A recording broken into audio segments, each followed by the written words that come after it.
ಎಲ್ರಿಗೂ ನಮಸ್ಕಾರ. ತಮ್ಮೆಲ್ರಿಗೂ ಗೊತ್ತಿದೆ ಈ ಹೋರಾಟ ಯಾವ ಹಂತಕ್ಕೆ ಬಂದು ನಿಂತಿದೆ ಅಂತ.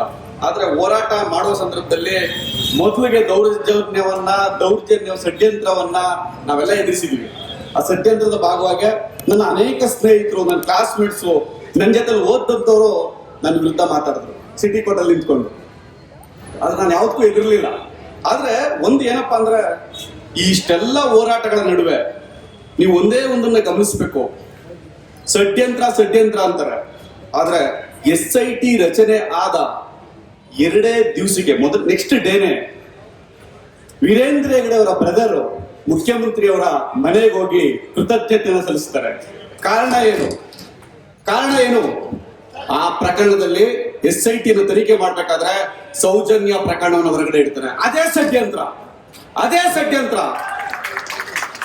ಷಡ್ಯಂತ್ರ ಎಲ್ಲಿಂದ ಪ್ರಾರಂಭ ಆಯ್ತು ಅಂದ್ರೆ ಆ ಮೊದಲನೇ ದಿವಸದಿಂದ ಪ್ರಾರಂಭ ಆಗಿದೆ. ಹಾಗಾಗಿ ಈ ಯಾವ ಷಡ್ಯಂತ್ರಗಳು, ಈ ಯಾವ ಆಟಗಳು ನಡೆಯಲ್ಲ. ಕಾರಣ ಏನು ಗೊತ್ತಾ?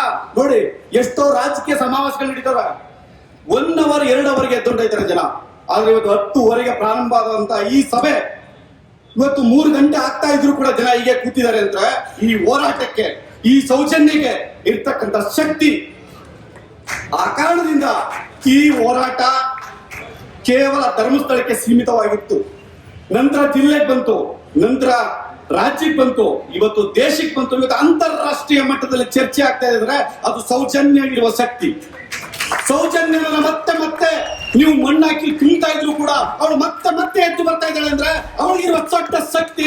ನೀವು ಯಾವುದೇ ಕಾರಣಕ್ಕೂ ಈ ನಿಮ್ಮ ಷಡ್ಯಂತ್ರವನ್ನ ಮುಚ್ಚಾಕಿ ಸತ್ಯವನ್ನ ಹೊರತರುವ ಪ್ರಯತ್ನವನ್ನ ನಾವೆಲ್ಲ ಹೋರಾಟಗಾರರು ಮಾಡ್ತೀವಿ ಅನ್ನುವ ಆಶಾಭಾವನವನ್ನ ವ್ಯಕ್ತಪಡಿಸ್ತಾ ನನಗೆ ಮಾತಾಡ್ಲಿಕ್ಕೆ ಅವಕಾಶ ಮಾಡಿಕೊಟ್ಟಂತ ತಮ್ಮೆಲ್ಲರಿಗೂ ವಂದಿಸಿ, ಹೋರಾಟಗಾರರಿಗೆ ಯಶಸ್ಸು ಸಿಗ್ಲಿ, ಈ ಹೋರಾಟಕ್ಕೆ ಯಶಸ್ಸು ಸಿಗ್ಲಿ ಅಂತ ಹೇಳ್ತಾ ನನ್ನ ಮಾತನ್ನು ಮುಗಿಸ್ತೇನೆ. Thank you.